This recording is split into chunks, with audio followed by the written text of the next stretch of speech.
السلام عليكم. خامس يوم من Ramadan, cinquième jour de Ramadan.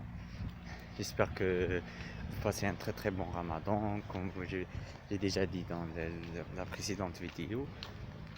راكم بديتوا في تطهير النفس وقراءة القرآن. وقراءة القرآن ماشي بالختم، لازم نكمل القرآن باش نختمونه. نقراو القرآن وعرفوا essayez de trouver le message de Dieu في chaque verset que vous lisez.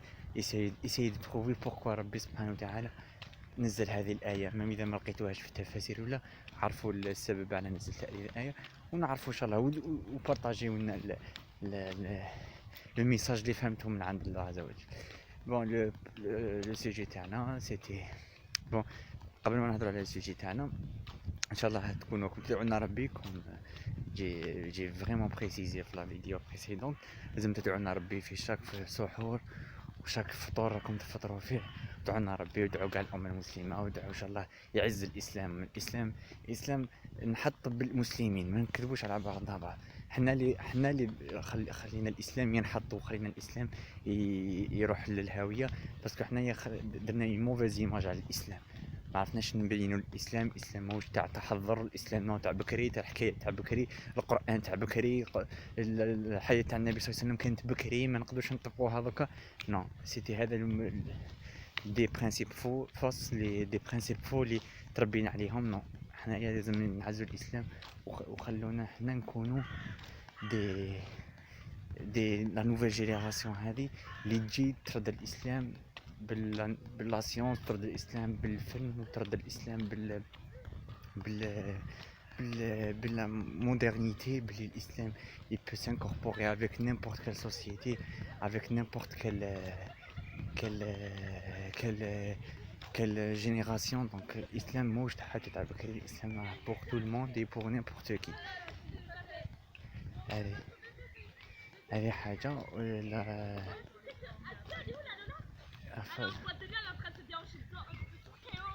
La prochaine fois donc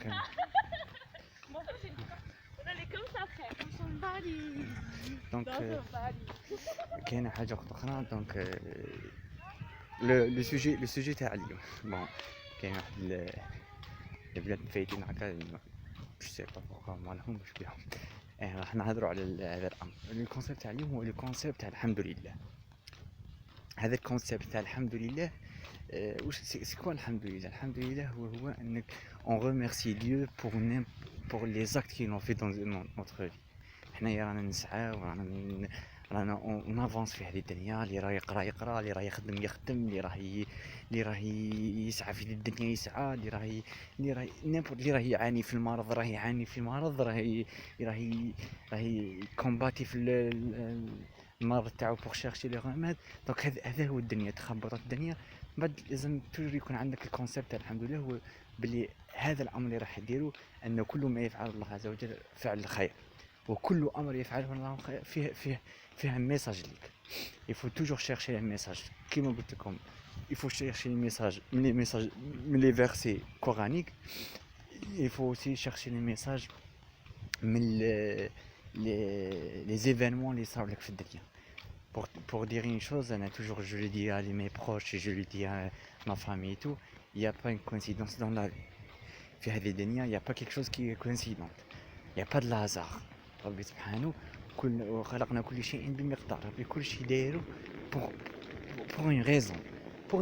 Même la rencontre des gens, même si tu rencontres, si tu as rencontré une personne dans un train, dans un, je sais pas, un transport, je sais pas, dans un arrêt, il t'a donné un message, vous avez échangé des idées, c'est pour une raison. Il faut la chercher combien, ou il faut toujours se souvenir de cette raison, cette rencontre, pour تعرف علاش ربي سبحانه دلك هذيك اللقاء ودلك هذيك لا رونكونتر. هذه هذا الكونسيبت تاع الحمد لله. حنايا لي ميزيلمون قصرنا فيه. الوغ لا لي فرونسي ولا هذو لي بي ديفلوبي، هذو لو بوبل، هذه لا سوسيتي، ils ont pas le concept الحمد لله. c'est bon, la meilleure vie que n'importe quelle personne elle rêve de ça. la grande villa, la grande maison, la plus belle voiture, le plus beau job, le job qui fait de 2 millions d'euros peut-être par mois et tout. Je sais pas, عنده les meilleures vies. Mais c'est toujours stressé, toujours s'il y a quelque chose qui stresse, là c'est toujours stressé. Donc il s'en a toujours le week-end باش يلحق pour déstresser هذاك الاخر بدي فاصون اللي ربي سبحانه وتعالى مش راضي عليهم. باغ اكزومبل شراب، باغ اكزومبل اي حاجه ربي يعفون علينا وعليهم، لو ماناش نشمتو فيهم. مي كون اي واحد فينا عنده لو كونسيبت تاع الحمد لله، سي ان كونسيبت، سي اون سورت دو شوز كو نيمبورت كال ايفينمون صارنا في حياتنا نتقلقوا، سي نورمال، ماناش معصومين، نتقلقوا ونقولوا علاش صرا هكا وعلاش بتاتخ ما صراش كيما كنا حابين. مي سي خير لينا، سي خير لينا. واحد لازم يسعى وما يلزمش يكون عنده الندم. الا اللي ندم على معصيه، انك تندم على معصيه، ندم المعصيه وهو ندم توبه. نعم الندم نعم الندم على المعصيه، فان النبي صلى الله عليه وسلم مدح في ذاك الندم، لان الندم توبه. يقول في معنى الحديث انه الندم توبه. صح، ندم على معصيه، انك فعلت معصيه في اليوم الفلاني وندمت غدوه ان شاء الله، غدوه ندمت على المعصيه، هذاك الندم وهو باب للتوبه. دونك الكونسيبت تاع الحمد لله سي ان تري تري بون كونسيبت، يفو كو ندخلوا فيه ونفهموا عليه. اول كلمه قالها انسان كان سيتي الحمد لله. ربي سبحانه وتعالى كي خلق ادم، لا بروميير كرياسيون سيتي كرياسيون دادم. ابري كي نفخ فيه الروح، عطس، سي ترنوي، عطس وما عرفش شي يقول. يقول في القصه انه الملائكه قالت له احمد ربك، فقال الحمد لله. واول كلمه يفتتح بها القران وهو الحمد لله رب العالمين. وشوفوا اسي دو ريماركي كومبيان دو فوا نقولوها في صلواتنا. في صلاه 4 ركعات نقولوها 4 فوا بدون النوافل، هذو غير فروض. شوفوا شحال ربي سبحانه باغي يدخل لنا الكونسيبت تاع الحمد لله، ونقولوها في صلاة. والله عز وجل كي خلق السماوات والأرض وقال الحمد لله الذي خلق السماوات والأرض وجعل الظلمات والنور. معناتها أول حاجة خلق بها الله عز وجل الأرض والكون كما كان بالكونسيبت تاع الحمد لله. وآخر كلمة تقال في الدنيا وهي الحمد لله. الحمد لله. وقيل الحمد لله الذي صدقنا وعده وأورثنا الجنة نتبوأ، وأورثنا أرضا نتبوأ من الجنة حيث. وقيل الحمد لله رب العالمين.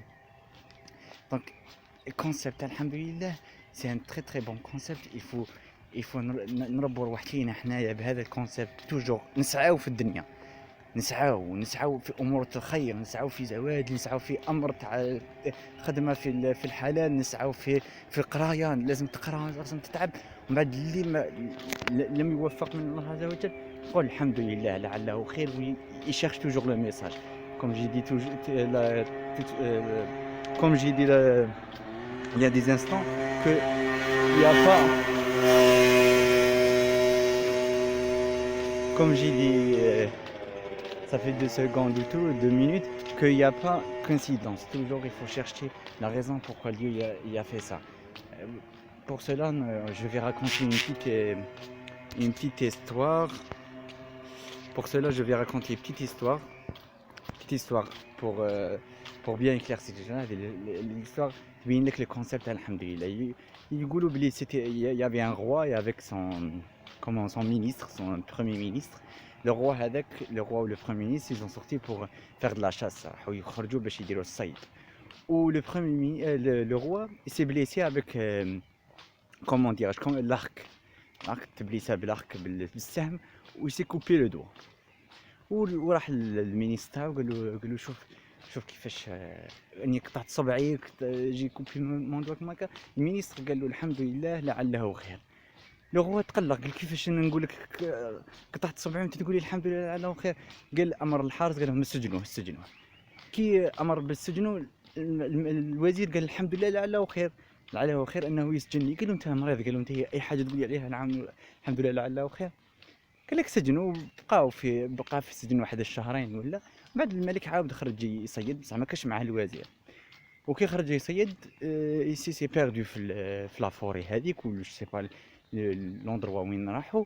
وحكموا عليه واحد القبيله حكمت عليه واحد القبيله تعبد الاصنام، وصابوه مالك وكاع. قالوا مادام هذا مالك نقربوه نذبحوه ونقربوه قربان للالهه تاعنا اللي نعبدوه. كي جاو حني يذبحوه شافوا واحد، شافوا بلي ما عندوش صباع واللي قطعوه في البروميير شاس، قطع هذاك الصباع. قال لهم بلي ما نقدروش نقربوا قربان الله، وقربان هذا منقص صباع ما كاش منها هذه. اللي هم ما لا طلقوه الملك راح يجري للوزير تاعو، قال له شوف سبحان الله الحمد لله اللي علاه خير اللي قلتها لي، هاي صدقتني شو صرالي شو صرالي. فضحك الوزير وقال يا ايها الملك، قال له مم الحمد لله اللي قلتها انا يا كي دخلت للسجن كانت خير ليا. قال له علاش؟ قال له كنت معايا، قال له كانوا ذبحوني انا، قال له بس كان عندي كاع صبعتي. دونك شوف الحمد لله لعله خير.